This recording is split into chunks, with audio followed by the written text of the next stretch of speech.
I'm Harrison Graham, and you're watching the Chiefs Report by Chat Sports. Coming up on today's show, going to take a look at a new Chiefs mock draft I've cooked up with the PFF Mock Draft Simulator. After the first few waves of free agency, we're kind of 2.5, almost 3 weeks into free agency now. Things have slowed down. Certainly some moves still to be made, but I think a lot of teams are starting to focus their attention to the draft, so we'll kind of do the same here on today's show. All right, let's kick things off here. Round 1, pick number 31. No trades on this mock draft. Felix Anudike-Uzomah, the edge out of Kansas State. We've talked about him before. I think Mel Kiper mocked him to Kansas City in his latest mock. I honestly prefer him as more of an early day 2 guy, but you get to the end of round 1, you're probably drafting a guy with a second-round grade anyway. Anudike-Uzomah obviously has the local connection playing at Kansas State. Had 8.5 sacks last year, 46 tackles, 11 TFLs. I've watched him in person a couple of times. He can be a game wrecker. I think he would fit. You obviously lost Frank Clark, so getting some more edge production makes some sense. I think this could be a good fit at 31 or maybe on a low trade down to 40 or 42.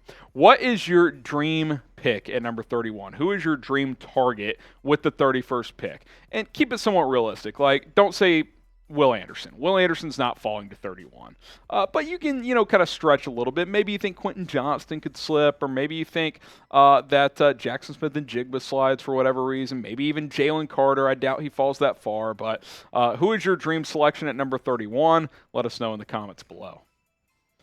Round 2, pick number 63. It's Syracuse offensive tackle Matthew Bergeron, out of Syracuse, like I said. I still think right tackle is a question mark. Bergeron last year, kind of a mixed bag in terms of production, but the skill set is there. Gave up 5 sacks. His run grade was, just below a 70 out of 69. Some would say nice. I would like to see nicer. But, I think he could be a plug-and-play right tackle in the NFL. At least competition for Lucas Niang, right? I'm a Lucas Niang believer. I think he can be a starter in the NFL. We saw him play at a fairly good level in 2021 before he had that injury. I just think bringing in competition makes sense, and a guy in the second or third round could be just what the doctor ordered. Maybe Darian Kennard is that competition, but he did not show much as a rookie. Round 3, pick number 95. It is A.T. Perry, the wide receiver out of Wake Forest. Big and fast. I like this combination for the Chiefs. They have not really had a receiver like this in the Patrick Mahomes era. 6'4", 6'5", over 200 pounds, can stretch the field, get a big vertical guy. I know Valdez-Scantling kind of does, or certainly does some of that, but A.T. Perry has a higher ceiling than MVS in my opinion, and it gives you another option down the field in this offense. So I think in the third round, the value is pretty darn good. Speaking of the draft, do you want more NFL draft content? If you do, subscribe to our draft-only YouTube channel. The link is below, youtube.com/chatNFL. We're publishing more NFL draft content around just general NFL draft stuff with mock drafts, news, rumors. Also, you'll see some team content too. You'll see some Chiefs draft content over there from time to time as well. So help us grow that channel. If you love the draft, tons of good stuff over there. I suggest you check it out. Go subscribe, youtube.com/chatNFL. How about this? Another Wake Forest player in this mock. Who would have thought that? Round 4, pick number 122, Kobie Turner, the defensive lineman. He's kind of a tweener. He's about 290. I think in this scheme he could play some 3-tech, some edge. I think he'd definitely be a rotation player as a rookie. But I like his upside. He's got some pass rushing talent, and again, you think of a guy like Tershawn Wharton, who the Chiefs found as an undrafted free agent. I think the skill set is similar. Wharton's kind of a tweener as well. Steve Spagnuolo likes to move guys around on the defensive line. We know he likes putting Chris Jones at edge sometimes. So moving guys around, I think he likes versatility, and Kobie Turner can provide that. Speaking of versatility, Deuce Vaughn, he is an absolute versatile weapon on offense. And hey, another Kansas State player here, some local flair. Round 4, pick number 134.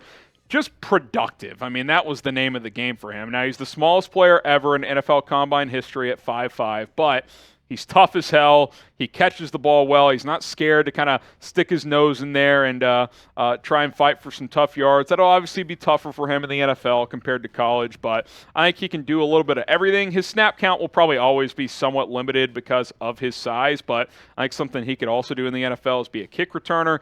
Isaiah Pacheco served that role as a rookie. You would think if he's the full-time starter next year, that would not be the case, so maybe Deuce Vaughn could serve in that role. So I like him.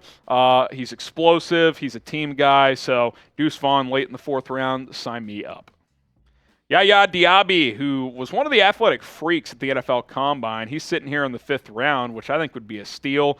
Coming off the edge, he's 260 pounds.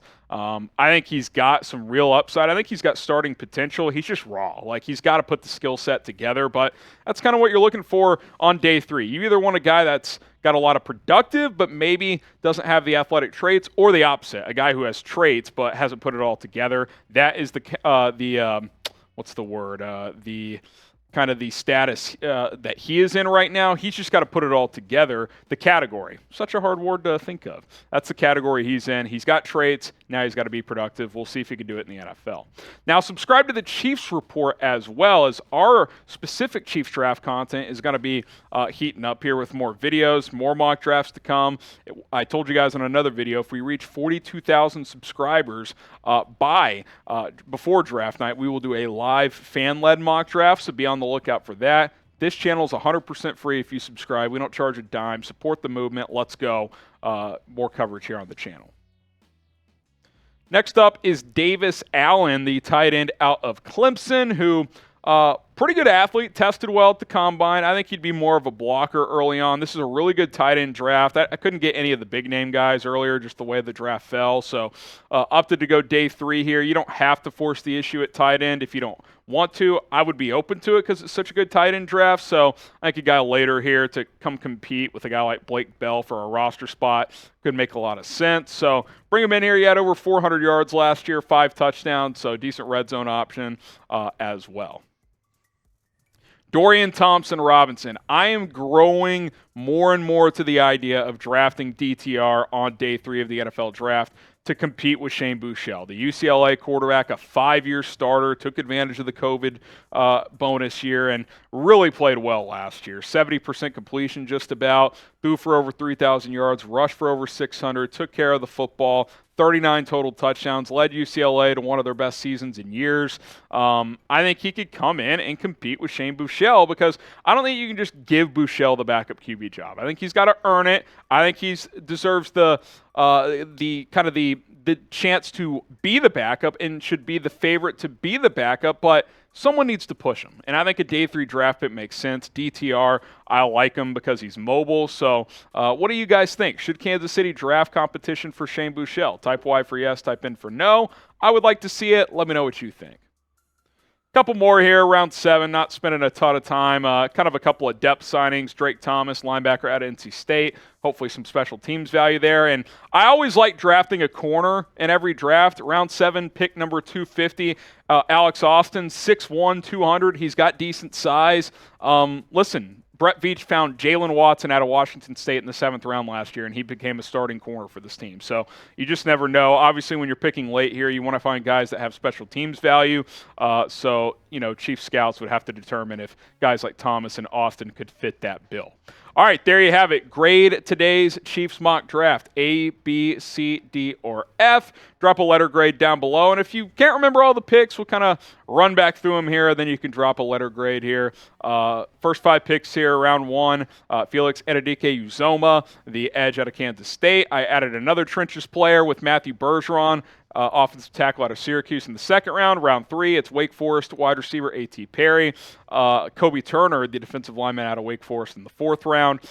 Deuce Vaughn, the do-it-all running back out of Kansas State, late in the 4th round as well. YaYa Diaby, the edge out of Louisville in round 5. In round 6, Clemson tight end Davis Allen and UCLA quarterback Dorian Thompson-Robinson. And then a pair of 7th-round picks, Drake Thomas, Alex Austin, linebacker at NC State, and then cornerback out of Oregon State. Drop a letter grade, A, B, C, D, or F, and don't forget to subscribe. Let's grow the movement here at the Chiefs Report. More news, rumors, free agency coverage, draft content. We will cover it all here on this channel, so go ahead and subscribe. And you can also follow me on social media at HGramNFL on Twitter. It's also at HGramNFL on Instagram. That is where you can find me and hit me up with all of your Chiefs questions.